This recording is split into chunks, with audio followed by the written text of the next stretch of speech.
ಜಂಟಿ ಕ್ರಿಯಾ ಸಮಿತಿ ಈಗಾಗಲೇ ಕೂಡ ನಾಳಿನಿಂದ ಮುಷ್ಕರ ಮಾಡೋದಿಲ್ಲ, ಸದ್ಯ ಪ್ರತಿಭಟನೆಯನ್ನು ವಾಪಸ್ ಪಡ್ಕೊಂಡಿದ್ದೀವಿ ಅನ್ನೋಂಥ ಒಂದು ಮಾತುಗಳನ್ನು ಹೇಳ್ತಿದ್ದಾರೆ. ಈ ಬಗೆಗೆ ಮಾತಾಡಲಿಕ್ಕೆ ವಿಜಯ್ ಭಾಸ್ಕರ್ ಅವರು ಕೂಡ ನಮ್ಮ ಜೊತೆಲಿದ್ದಾರೆ. ಸರ್, ಈಗಾಗಲೇ ಜಂಟಿ ಕ್ರಿಯಾ ಸಮಿತಿಯ ನಿರ್ಧಾರ ಏನು ಸರ್? ಸರ್, ಈಗ ಮಾರ್ಚ್ 2ನೇ ತಾರೀಕಿಂದ ನಾವು ನಾಳೆಗೆ ಮುಷ್ಕರಕ್ಕೇನು ಕರೆ ಕೊಡ್ತಾ ಇಲ್ಲ. ಯಾಕೆಂದರೆ ಸರ್ಕಾರ ಇವತ್ತು, ಕರ್ನಾಟಕ ಸರ್ಕಾರ ಇವತ್ತು 2 ಹೆಜ್ಜೆ ಕೆಳಗಡೆ ಇಳಿದು ಬಂದಿದ್ದಾರೆ. ಈ ಸಂದರ್ಭದಲ್ಲಿ ನಾವು ಇನ್ನಷ್ಟು ಒತ್ತಡ ಹೆಚ್ಚು ಮಾಡ್ತೀವಿ ಅಂಥೇಳಿ ಹೋರಾಟ ಚಳುವಳಿ ದಿಕ್ತಪ್ಪೋದಕ್ಕೆ ನಾವು ಆಸ್ಪದ ಕೊಡೋದಿಲ್ಲ. ಅದರಿಂದ ಸರ್ಕಾರ ಏನು ಕಾರ್ಮಿಕರ ಪರವಾಗಿ 26 ತಿಂಗಳು ತೀರ್ಮಾನ ಕೊಟ್ಟಿದ್ದಾರೆ ಅದನ್ನು ನಾವು ಗೌರವಿಸ್ತಾನೆ ಮತ್ತು 38 ತಿಂಗಳ ಅರಿಯರ್ಸಿಗೆ ಹೋರಾಟ ಮಾಡೋ ಹಕ್ಕನ್ನು ಕೂಡ ನಾವು ಕಾಪಾಡಿಕೊಂಡಿದ್ದೀವಿ. ನಮ್ಮ ಕಾರ್ಯಕ್ರಮ ಹೋರಾಟ ಮುಂದುವರಿಯುತ್ತೆ. ಯಾವ ಥರ ಇರುತ್ತೆ ಸರ್ ಹೋರಾಟ, ಮತ್ತು ರಾಜ್ಯ ಸರ್ಕಾರಕ್ಕೆ ಎಲ್ಲಿವರೆಗೂ ಕೂಡ ಗಡುವನ್ನು ಕೊಡ್ತೀರಾ? ಸರ್, ಈಗ ನಾವು ರಾಜ್ಯ ಸರ್ಕಾರದ ಹಂತದಲ್ಲಿ ಯಾವುದೇ ಒತ್ತಾಯ ಈ ತಕ್ಷಣ ನಾವು ಮಾಡ್ತಾ ಇಲ್ಲ. ಮ್ಯಾನೇಜಿಂಗ್ ಡೈರೆಕ್ಟರ್ ಅವರು ಬಂದಿದ್ರು ಇವತ್ತು, ಅಕ್ರಮ್ ಪಾಷಾ ಅವರು.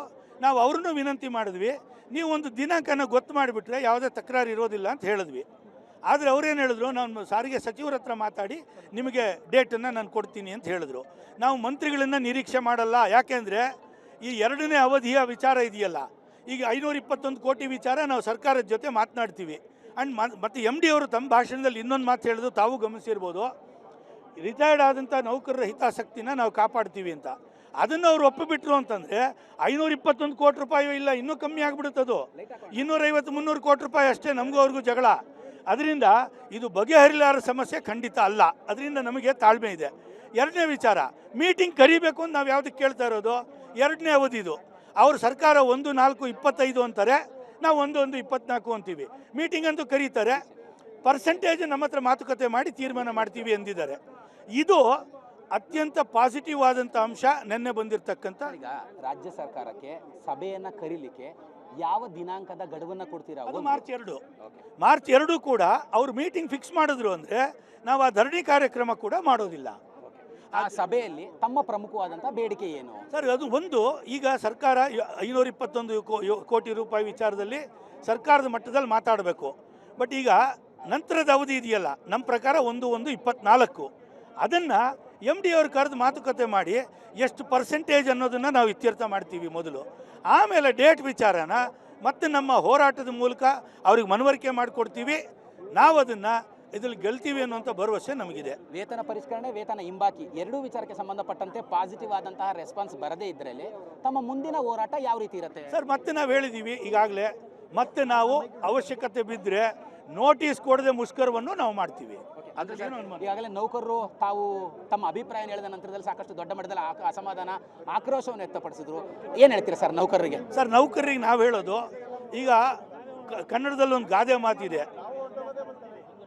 ಏನು, ಅಟ್ಟೋವರೆಗೂ ಕಾದಿದ್ದು ಆರೋವರೆಗೂ ಕಾದಿಲ್ಲ ಅಂತ. ನಾವು ಬಿಸಿ ಊಟನ ಹಾಗೆ ನುಂಗಿದ್ವಿ ಅಂದರೆ ಗಂಟ್ಲು ಸುಡುತ್ತೆ. ಅದರಿಂದ ಈಗ ಒಂದು ಮಟ್ಟದ ಬದಲಾವಣೆನ ನೀವೆಲ್ಲ ಹೋರಾಟದಿಂದ ತಂದಿದ್ದೀರಿ. ತಾಳ್ಮೆ ಕಳ್ಕೊಬೇಡ್ರಿ. 21ರ ಪಾಠ ನಾವು ನೋಡಬೇಕು. ನಾಯಕತ್ವ ಮಾರ್ಗದರ್ಶನ ಮಾಡಬೇಕು ಹೋರಾಟಕ್ಕೆ. ಅಲ್ಲಿ ಜನಗಳ ಒತ್ತಡಕ್ಕೆ ಲೀಡರ್ಸು ಮಣಿದು ಘೋಷಣೆಗಳು ಮಾಡಿಬಿಟ್ರೆ ಹೋರಾಟನ 21ರಲ್ಲಿ ಆದ ಅನಾಹುತನ ನಾವು ಇನ್ನೂ ಸರಿ ಮಾಡ್ಕೊಳ್ಳೋಕ್ಕಾಗಲಿಲ್ಲ. ಅದರಿಂದ ನಾವು ನಮ್ಮ ಅನುಭವದಿಂದಲೇ ನಾವು ಪಾಠ ಕಲಿದಿದ್ರೆ ತುಂಬ ಅನಾಹುತಗಳಾಗುತ್ತೆ. 1,15,000 ಕುಟುಂಬಗಳ ಜವಾಬ್ದಾರಿ ನಮ್ಮ ಮೇಲಿದೆ. 1,25 ಲಕ್ಷ ಪ್ರಯಾಣಿಕರ ಹಿತಾಸಕ್ತಿ ನಾವು ಗಮನದಲ್ಲಿ ಇಟ್ಕೋಬೇಕು. ಆದ್ದರಿಂದ ನಮ್ಮ ಹೋರಾಟಕ್ಕೆ ಕಾವಿರಲಿ, ಆದರೆ ಆಕ್ರೋಶದಲ್ಲಿ ಮುಕ್ಕುಯ್ಕೊಳ್ಳೋ ಕೆಲಸ ನಾವು ಮಾಡಬಾರ್ದು ಅಂತ.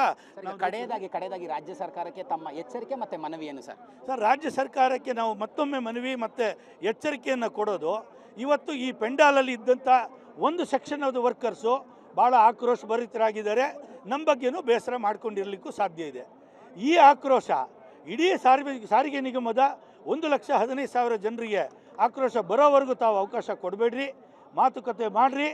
ಯಾವುದೇ ಸಮಸ್ಯೆ, 2ನೇ ಮಹಾಯುದ್ಧ ಕೂಡ ಅಕ್ರಾಸ್ ದ ಟೇಬಲ್ ಬಗೆಹರಿದಿದೆ. ಅದರಿಂದ ನಮಗೆ ಸಂಧಾನದಲ್ಲಿ, ನೆಗೋಸಿಯೇಷನ್ ಪ್ರೋಸೆಸ್ಸಲ್ಲಿ ನಂಬಿಕೆ ಇದೆ. ನಾವು ನಿಮ್ಮ ತೀರ್ಮಾನಗಳಿಗೆ ಆಕ್ಷೇಪ ಇದ್ದರೂ ಸಹ ಮಾತುಕತೆಯನ್ನು ನಾವು ಮುಂದುವರಿಸಲಿಕ್ಕೆ ತಯಾರಿದ್ದೀವಿ. ಶಾಂತಿಯುತವಾಗಿ ಬಗೆಹರಿಸಿ ಪರಿಹಾರ ಹುಡುಕೋಣ ಇಬ್ಬರು ಸೇರಿ ಅಂತ ಹೇಳಿ ನಾವು ಸರ್ಕಾರಕ್ಕೆ ವಿನಂತಿ ಮಾಡ್ಕೊಳ್ತೀವಿ. ಇವಿಷ್ಟು ಕೂಡ ಜಂಟಿ ಕ್ರಿಯಾ ಸಮಿತಿಯ ಮುಖಂಡ ಆಗಿರುವಂತಹ ವಿಜಯ್ ಭಾಸ್ಕರ್ ಅವರ ಮಾತು. ಕ್ಯಾಮ್ರಾ ಪರ್ಸನ್ ಶರಣಯ್ಯ ಜೊತೆ ಕಿರಣ್ ಸೂರ್ಯ, TV9 ಬೆಂಗಳೂರು.